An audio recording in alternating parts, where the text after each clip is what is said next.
Hello दोस्तों, हिंदी की बिंदी channel में आप सभी का स्वागत है। तो दोस्तों, आज के इस वीडियो में हम बात करेंगे यूथ कंपटीशन से। तो यूथ कंपटीशन के मैं आप सभी को प्रश्नोत्तर करवा रही हूँ, जिसमें मैं आप सभी को भक्ति काल के अंतर्गत राम काव्य धारा के प्रश्नोत्तर करवा रही हूँ, जिसमें 500 प्रश्नोत्तर हम कर चुके हैं और इसके आगे के प्रश्नोत्तर आज हम करने वाले हैं। तो चलिए अपनी प्रश्नोत्तरी हम शुरू करते हैं। और इसकी प्लेलिस्ट भी तैयार हो चुकी है, तो आप मेरे चैनल पे प्लेलिस्ट जाके चेक कर सकते हैं, जिसमें आपको यूथ कंपटीशन के सारे प्लेलिस्ट एक साथ मिल जाएंगे, सारे वीडियोस एक साथ मिल जाएंगे, तो वहां से उनको देख लीजिएगा। तो चलिए, पहला प्रश्न है, रामचरितमानस में विभत्स रस का प्रयोग किन कांडों में मिलता है? तो देखिए, विभत्स रस का जो प्रयोग है वो हमें अरण्य कांड और लंका कांड में मिलता है। यहाँ पे ऑप्शन ए जो है हमारा राइट हो जाएगा, क्योंकि युद्ध का जो वर्णन है, विभत्स रस का जो वर्णन होता है, रौद्र होता है, तो देखिए ये चीज जो हमें देखने को मिलती है वो अरण्य कांड और लंका कांड, क्योंकि युद्ध आदि का वर्णन हमें इसमें ही देखने को मिलता है। चलिए नेक्स्ट है, सीता को प्रधानता देकर लिखा गया काव्य सीतायन के रचयिता। तो सीतायन के रचयिता कौन है? नाभादास, पोलंकी राममूर्ति, जानकी रसिक शरण या फिर रामप्रिया शरण। तो इसका राइट आंसर हो जाएगा ऑप्शन डी, रामप्रिया शरण। नेक्स्ट है, भक्तमाल के रचयिता नाभादास के गुरु का नाम क्या है? तो नाभादास के गुरु का नाम है अग्रदास। ठीक है, ऑप्शन डी जो है हमारा राइट आंसर हो जाएगा। चलिए नेक्स्ट क्वेश्चन पे आ जाए। हमारा नेक्स्ट क्वेश्चन है, निम्नलिखित विकल्पों में से जो राम भक्ति काव्य की विशेषता नहीं है उसे छांटिए। तो विष्णु के अवतार रूप में राम का वर्णन, लोक मंगल एवं समन्वय भावना का प्रतिपादन, असद पर सद्वृत्तियों की विजय, कृष्ण की विविध लीलाओं का गायन। तो राम भक्ति काव्य की जो विशेषता नहीं है वो हमें बतानी है। तो देखिए, कृष्ण की विविध लीलाओं का वर्णन, तो कृष्ण की जो लीलाएं हैं वो हमें कृष्ण काव्य धारा के अंतर्गत देखने को मिलती है, ना कि राम भक्ति काव्य धारा के अंतर्गत मिलती है। चलिए नेक्स्ट क्वेश्चन पे आ जाए। राम कथा पर आधारित तुलसीदास के महाकाव्य का नाम क्या है? भरत मिलाप, रामचरितमानस, राम रक्षा स्तोत्र या फिर रामचंद्रिका। तो देखिए, इसका राइट आंसर हो जाएगा ऑप्शन बी, रामचरितमानस। ठीक है, नेक्स्ट क्वेश्चन पे आ जाए। तो देखिए, नेक्स्ट क्वेश्चन है, लोकनायक वही हो सकता है जो समन्वय करने का अपार धैर्य लेकर आया हो, उनका सारा काव्य समन्वय की विराट चेष्टा है। तुलसीदास के संबंध में यह कथन किसका है? तो ये कथन जो है, देखिए, लोकनायक वही हो सकता है, ये कथन कहा है हजारी प्रसाद द्विवेदी ने। ऑप्शन सी जो है हमारा यहाँ पे राइट हो जाएगा। नेक्स्ट है, गोद लिए हुलसी फिरे तुलसी सोसुत होय, यह पंक्ति निम्न में से किस कवि की है? प्राणचंद चौहान, नाभादास, नरोत्तम दास या फिर रहीम दास। तो इसका राइट आंसर हो जाएगा ऑप्शन डी, रहीम दास। नेक्स्ट क्वेश्चन पे आ जाए, रूपकों का बादशाह किसे कहा जाता है? तुलसीदास, सूरदास या फिर परमानंद दास। तो यहाँ पर जो इसका राइट आंसर हो जाएगा, रूपकों का बादशाह जो है तुलसीदास को कहा जाता है। ऑप्शन ए जो है हमारा करेक्ट आंसर हो जाएगा। नेक्स्ट क्वेश्चन पे आ जाए, गोस्वामी जी के पिता का नाम क्या था? तो गोस्वामी जी के पिता का नाम क्या था? गंगाराम, आत्माराम या फिर देवतादीन या फिर इनमें से कोई नहीं। तो यहाँ पे राइट आंसर हो जाएगा option B, Atmaram Dubey. Next है, रामानंद की किस पुस्तक में अपनी पूरी गुरु परंपरा का उल्लेख किया है? तो रामानंद की पुस्तक कौन सी है? आनंद भाष्य, पंचस्तवी, सहस्त्रगीति या फिर रामार्चन पद्धति। तो रामानंद की जो पुस्तक है वो है रामार्चन पद्धति। इसके अलावा इनके अन्य पुस्तकों की बात करें तो देखिए, वैष्णव मताब्ज भास्कर, श्री रामार्चन पद्धति, योग चिंतामणि, राम रक्षा स्तोत्र और आनंद भाष्य। ठीक है, चलिए नेक्स्ट क्वेश्चन पे आ जाए। अष्टयाम नामक पुस्तक में किसकी दिनचर्या का वर्णन है? तो अष्टयाम जो है नाभादास की पुस्तक है और इसमें राम का जो है वर्णन आपको देखने को मिलता है। चलिए नेक्स्ट क्वेश्चन पे आ जाए। नाभादास कृत भक्तमाल की भाषा है, तो भक्तमाल की भाषा क्या है? अवधी है, ब्रज है, हिंदी खड़ी बोली है या फिर मैथिली है। तो इसकी जो भाषा है वो है ब्रज भाषा। ऑप्शन बी जो है हमारा यहाँ पे करेक्ट आंसर हो जाएगा। चलिए नेक्स्ट क्वेश्चन पे आ जाए। राम रक्षा स्तोत्र रचना के लेखक हैं, तो इसके लेखक हैं रामानंद। नेक्स्ट क्वेश्चन है,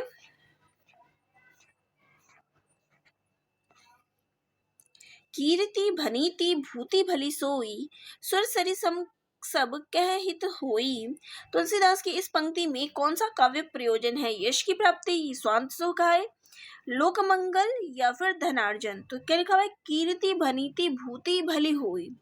तो यहाँ पे भले की बात जो है की गई है, तो यहाँ पे क्या हो जाएगा, ऑप्शन सी लोकमंगल जो है यहाँ पे राइट हो जाएगा। चलिए नेक्स्ट क्वेश्चन पे आए। मैं पुनि निज गुरु सन सुनी कथा, सो सूकर खेत। अब ये कथन किस कवि का है, सूरदास, तुलसीदास, कबीरदास, नाभादास या फिर सूरदास। तो देखिए सूकर खेत जो बात की गई है, ये सोरो क्षेत्र में जो है उनका कुछ लोग बताते हैं, तो इस कारण यहाँ पर जो है इसका तुलसीदास का हमें वर्णन देखने को मिलता है। उपरोक्त पंक्तियां तुलसीदास ने अपने गुरु के प्रति समर्पित करते हुए सोरो क्षेत्र का वर्णन किया। ये जो सूकर खेत है ना, ये सूकर यानी सोरो क्षेत्र जो है इसका वर्णन किया है, जो वर्तमान में एटा जनपद में गंगा जी के समीप स्थित है, जिससे यह सिद्ध होता है कि तुलसीदास सोरो के निवासी थे। तो यहाँ पे सूकर खेत जो उन्होंने अपना निवास स्थान है, इसका जिक्र इसमें किया है। चलिए नेक्स्ट क्वेश्चन है, रामचरितमानस के ज्ञान दीपक प्रसंग किस कांड में वर्णित है। तो ज्ञान दीपक प्रसंग जो है उत्तर कांड में वर्णित है। चलिए नेक्स्ट क्वेश्चन है, तुलसीदास द्वारा शारीरिक पीड़ा से मुक्ति हेतु लिखा गया ग्रंथ कौन सा है। तो देखिए हनुमान बाहुक जो है इसका राइट आंसर हो जाएगा। तो अब आपको याद रखना चाहिए, देखिए बाहुक, बाहु किसको बोलते हैं, बाह को। तो उनकी जो है हाथ में जो है, बाह में जो है दर्द हो रहा था, तो इसके कारण मुक्ति के लिए उन्होंने ये लिखा था कि उनको इस पीड़ा से मुक्ति मिल जाए। तो अब आपको याद यही रखना है, बाहु यानी बाह, और इससे आप याद रखेंगे कि शारीरिक पीड़ा। ठीक है, चलिए नेक्स्ट क्वेश्चन है, रामचरितमानस से किस संवाद का संबंध नहीं है। शिव पार्वती संवाद इसमें वर्णित है, याज्ञवल्क्य भारद्वाज संवाद ये भी है, राम सीता संवाद या फिर काकभुशुंडी गरुड़ संवाद तो ये भी है, लेकिन इसके अंतर्गत राम सीता संवाद नहीं है। तो ऑप्शन सी जो हमारा यहाँ पे राइट हो जाएगा। चलिए नेक्स्ट क्वेश्चन पे आ जाए। नेक्स्ट क्वेश्चन है, मैं नारी अपावन प्रभु जग पावन रावण रिपुजन दुखदाई, राजीव विलोचन भव भय मोचन पाही पाही सर नहीं आई। तो ये जो पंक्तियां हैं रामचरितमानस की उक्त चौपाई में व्यक्त विचार किस पात्र के हैं। तो ये वाक्य जो है किस पात्र के हैं, तो ये अहिल्या के हैं। ठीक है, मैं नारी अपावन प्रभु जग पावन रावण रिपु सुखदाई। तो ये जो वाक्य है ये अहिल्या के द्वारा कहा गया है। चलिए नेक्स्ट है, रामचरितमानस नामक महाकाव्य की रचना किस शैली में की गई है। तो ये दोहा चौपाई शैली में की गई है। अवधि एवं ब्रज भाषा दोनों में रचना करने वाले कवि हैं, तो दोनों में रचनाएं की है वो है तुलसीदास। चलिए नेक्स्ट क्वेश्चन है, तुलसीदास की किस रचना का संबंध ज्योतिष से है। तो इनकी रचना देखिए, रामलला नाचू, ये तो नाचू जो होता है नाखून आदि काटने के उसका है, जानकी मंगल जानकी जी के विवाह संबंधी है, हनुमान बाहुक बाहु की पीड़ा के लिए है, वहीं पे रामाज्ञा प्रश्नावली जो है वो ज्योतिष से संबंधित है। तो ऑप्शन डी जो हमारा राइट है। देखिए रामलला जो संस्कारों पर स्त्री गीत भगवान राम के जन्म के समय से ये संबंधित है, जानकी मंगल राम सीता के विवाह का, हनुमान बाहु बाहु पीड़ा का। ठीक है, चलिए नेक्स्ट पे आ जाए। तुलसीदास के किस रचना में संत महंतों के लक्षण वर्णित है। संतों और महंतों का जो जिक्र है वो है वैराग्य संदीपनी में। ठीक है, चलिए नेक्स्ट है,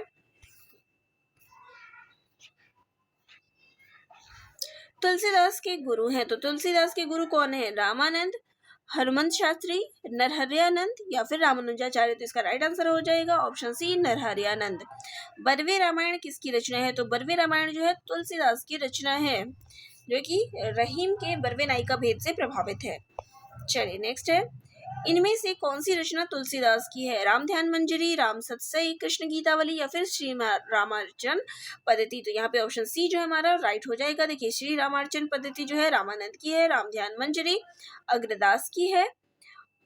तो यहाँ पे राम सतसई को तुलसीदास की रचना बताया शिव सिंह सेंगर ने। देखिए शिव सिंह सेंगर के द्वारा जो है तुलसीदास की रचना बताई गई है राम सतसई, लेकिन ये मान्य के रूप में नहीं है, इसलिए यहाँ नहीं लिया गया है। चलिए, कबीर कानी राखी नहीं वर्णाश्रम वट दर्शनी, ये बात किसने कही है। तो ये बात जो है नाभादास के द्वारा कही गई है। नेक्स्ट है, गोस्वामी तुलसीदास की रचनाओं का सही क्रम क्या है। ठीक है, तो देखिए सबसे पहले जो इनका क्रम हो जाएगा वो हो जाएगा ऑप्शन बी रामचरितमानस, फिर दोहावली, फिर गीतावली और फिर विनय पत्रिका। चलिए नेक्स्ट है, तो यहाँ पे देख सकते हैं इनकी रचनाओं का क्रम है, तो इसको या तो स्क्रीनशॉट ले लें क्योंकि इनकी रचनाओं का क्रम जो है जरूर पूछा जाता है। तो देखिए सबसे पहले क्या है, वैराग्य संदीपनी है, फिर रामाज्ञा प्रश्नावली, फिर रामलला नाचो, फिर जानकी मंगल, रामचरितमानस, पार्वती मंगल, कृष्ण गीतावली, गीतावली, विनय पत्रिका, दोहावली, बरवे रामायण, कवितावली। ठीक है, ये इसका क्रम हो जाएगा। इसका स्क्रीनशॉट ले रखा है क्योंकि इनकी रचनाएं अक्सर पूछी जाती है। नेक्स्ट है, गोस्वामी तुलसीदास की अंतिम रचना कौन सी है? तो इनकी जो अंतिम रचना है वो है हनुमान बाहुक। ठीक है, नेक्स्ट है, इनमें से कौन सी रचना अवधि भाषा की नहीं है? रामचरितमानस, पद्मावत, विनय पत्रिका या फिर चंदायन। तो विनय पत्रिका जो है वो ब्रज भाषा की रचना है। चलिए नेक्स्ट है, तुलसीदास कृत कृष्ण काव्य कौन सा है? तो कृष्णायन नहीं, कृष्ण चरित्र नहीं, कृष्ण चंद्रिका नहीं, कृष्ण गीतावली जो है इनकी रचना है। नेक्स्ट है, इनमें से कौन सा ग्रंथ तुलसीदास द्वारा रचित नहीं है? गीतावली तुलसीदास की रचना है, विनय पत्रिका तुलसीदास की रचना है, दोहावली भी है, लेकिन रस मंजरी जो है वो नंददास की रचना है। चलिए नेक्स्ट क्वेश्चन पे आ जाए, राम और सीता के विवाह के अवसर पर किस कवि ने मिथिला की स्त्रियों से गारी गीत गवाया है? तो ये गवाने वाले थे तुलसीदास जी। ठीक है, ऑप्शन ए जो है यहाँ पे हमारा राइट हो जाएगा। चलिए नेक्स्ट है,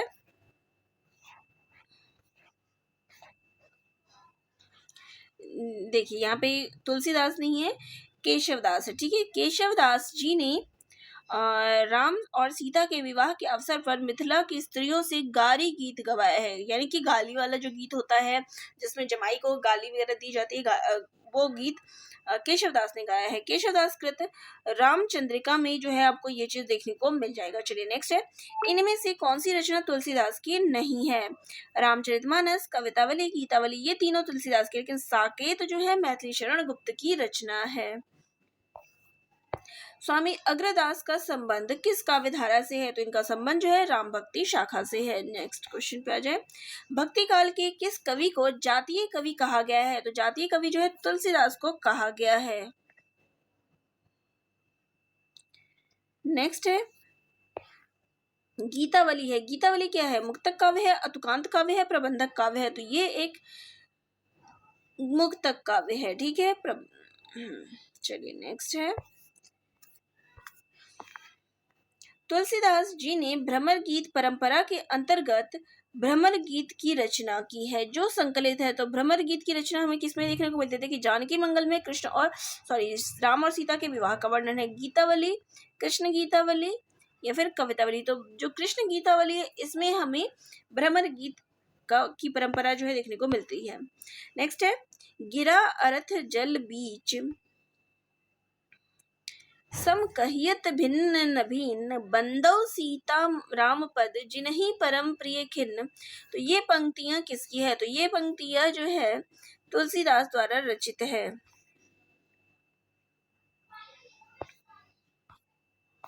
तुलसीदास की भक्ति भावना किस प्रकार की थी? तो इनकी भक्ति भावना जो है वो दास्य भाव थी। ठीक है, सचिव बंद गुरु तीन जो प्रिय बोल ही भय आस राज धर्म तन तीनी कर हो ही बेगे ही नास। तो यह दोहा रामचरितमानस के किस कांड से है? तो ये दोहा जो है सुंदर कांड से संबंधित है। चलिए नेक्स्ट है,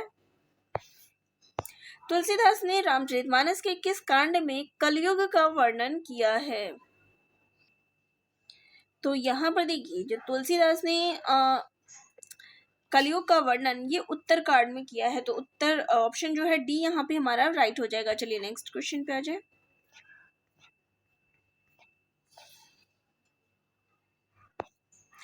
सगुन ही अगुन ही नहीं कछु भेदा, इस वाक्य में को तुलसीदास ने किसके द्वारा कहलाया है? तो ये वाक्य जो है उन्होंने शिव के द्वारा कहलाया है। ये कहाँ पर मौजूद है? तो शिव पार्वती संवाद में जो है आपको ये देखने को मिल जाएगा। ठीक है, चलिए नेक्स्ट क्वेश्चन पे आ जाए, राम राज्याभिषेक की तैयारी रामचरितमानस के किस कांड का हिस्सा है? तो देखिए ये प्रश्न जो है सभी के लिए महत्वपूर्ण है, जो चाहे हिंदी साहित्य की किसी भी परीक्षा के तैयारी कर रहे हो, क्योंकि आपके प्रश्न आते हैं कि रामचरितमानस से किस प्रकार के प्रश्न पूछे जाएंगे। ठीक है, तो देख सकते हैं कि इस प्रकार के प्रश्न जो है पूछे जा रहे हैं। तो यहाँ पे जो है हमारा सी ऑप्शन राइट हो जाएगा अयोध्या कांड से। ठीक है, रामचरितमानस के अयोध्या कांड में कौन सा संवाद नहीं है? श्री राम भरत संवाद, श्री राम सीताराम संवाद, श्री वाल्मीकि संवाद, या फिर शिव पार्वती संवाद। तो देखिए ऑप्शन डी जो है हमारा यहाँ पे राइट हो जाएगा। चलिए नेक्स्ट है, अयोध्या कांड के प्रथम श्लोक में किसकी स्तुति की गई है? तो इसमें पहले श्लोक में जो है शंकर की स्तुति की गई है। ठीक है, भगवान शंकर की जो है स्तुति की गई है। और अयोध्या कांड को जो है हृदय स्थल कहा जाता है, रामचरितमानस का हृदय स्थल। चित्रकूट निवास रामचरितमानस के किस कांड का हिस्सा है? तो चित्रकूट का जो वर्णन है वो हमें अयोध्या कांड में देखने को मिलता है। जब भगवान वन के लिए प्रस्थान करते हैं तो चित्रकूट पर जो रहते हैं, तो वहां पे हमें अयोध्या कांड में ये सारी चीजें देखने को मिल जाती है। तुलसीदास की कौन सी रचना ब्रज भाषा में है? जानकी मंगल, कवितावली, वरवे रामायण, या फिर रामलला नाचू। तो इनकी कवितावली जो है वो ब्रज भाषा की रचना है। अबलो नसानी अब न से हो, तुलसीदास की यह उक्ति किस रचना से उद्धृत है? तो ये उनकी विनय पत्रिका से उद्धृत है। ये चाहे तो ये भी पूछी जाती है कि ये किसकी रचना है, तो ये तुलसीदास की रचना है और ये उनके विनय पत्रिका में संकलित है। चलिए नेक्स्ट क्वेश्चन पे आ जाए। आचार्य रामचंद्र शुक्ल ने गोस्वामी तुलसीदास द्वारा रचित ग्रंथों की संख्या कितनी मानी है? तो ये प्रश्न अभी हाल ही में पूछा गया था किसी परीक्षा में, और ये प्रश्न देख सकते हैं एमपी असिस्टेंट प्रोफेसर में भी पूछा गया है, केवीएस में पूछा गया है। तो इन शुक्ल जी ने जो है इनकी संख्या 12 मानी है। ये बिहार का जो अभी पेपर हुआ था 6 to 8 का, उसमें ये प्रश्न शायद पूछा गया था, तो जिसमें भी पूछा गया हो लेकिन प्रश्न ये आया था। तो इसलिए पीवाईक्यू करना इतना इम्पोर्टेंट होता है प्रीवियस ईयर के पेपर को। चलिए नेक्स्ट है, प्राणचंद चौहान का संबंध भक्ति की किस शाखा से है? तो प्राणचंद चौहान जो है राम भक्ति शाखा से संबंधित है।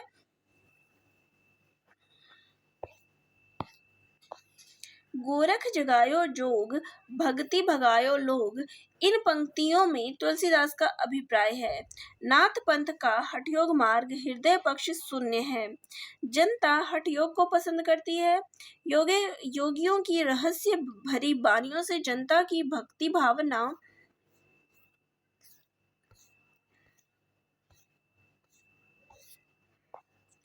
यहाँ पे जो है ऑप्शन कट गया है, तो चलिए मैं इसका राइट आंसर यहीं से पढ़ देती हूँ। तो इसका जो राइट आंसर हो जाएगा कि गोरख जगायो जोग, भक्ति भगायो लोग। इस पे प्रश्न पूछा जाता है कि ये किसकी पंक्ति है? तो ये तुलसीदास की पंक्ति है। और इसका अर्थ क्या है? अभी तक अर्थ नहीं पूछा गया है। तो देख सकते हैं कि नाथ पंथ का हठ योग हृदय पक्ष शून्य है एवं योगियों की रहस्य भरी वाणियों से जनता की भक्ति भावना दब गई है। यानी ऑप्शन ए और सी, यहाँ पे ये दो ऑप्शन जो है इसमें सही है, इसका सही अर्थ है। नेक्स्ट है, झूठो है झूठो सदा जगू, संत कहंत जे अतुलहा है, ताको सहे सठ संकट कोटिक काढ़त दंत करंत हहा है, ज्ञान पनी को गुमान बड़ो, तुलसी के विचार गवार महा है, जान की जीवन जान न जान्यो, तो जान कहावत जान्यो कहा है। तो तीसरी पंक्ति में तुलसीदास कहना चाहते हैं कि, तो तीसरी पंक्ति में तुलसीदास क्या कहना चाहते हैं? जान पनी को गुमान बड़ो, यही हो गया। तो यहाँ पे जो है इसकी तीसरी पंक्ति यही है। तो इसका अर्थ हो जाएगा उन्हें अपने ज्ञानपने का बहुत अभिमान है। जानपनी को गुमान बड़ो, तो गुमान है तो अभिमान है, ये सही है। तुलसीदास के विचार गवार महा है, वे स्वयं को महागवार कह रहे हैं, तो ये भी सही है कि तुलसीदास के विचार। तो यहाँ पे ए और बी जो है करेक्ट हो जाएगा। तो ऑप्शन बी हमारा यहाँ पे राइट है। चलिए नेक्स्ट पे आ जाए। तुलसीदास की प्रमुख रचना कौन सी है? तो इनकी प्रमुख रचना कौन सी है? वो है रामचरितमानस। नेक्स्ट है, कबहु जोग वियोग न जागे, देखा प्रगट बिरहु दुख ताके। तो उपयुक्त पंक्तियां कहाँ से उद्धृत है? तो ये पंक्तियां जो है रामचरितमानस से उद्धृत है और ये तुलसीदास की रचना है।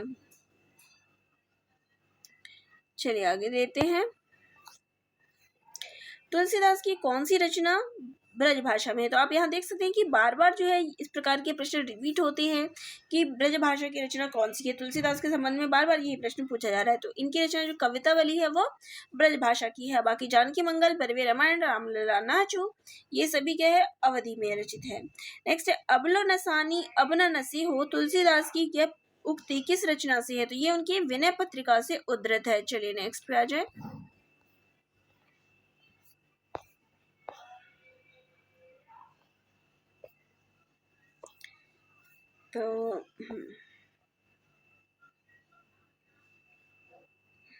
तो नेक्स्ट जो यहाँ पे प्रश्न आ जाता है वो है भक्तमाल के रचयिता है। तो भक्तमाल के रचयिता कौन है? तो इसकी रचयिता है नाभादास। ठीक है, तो यहाँ पर हमारा भक्ति काल में राम काव्य धारा से संबंधित प्रश्नोत्तर जो है समाप्त होते हैं।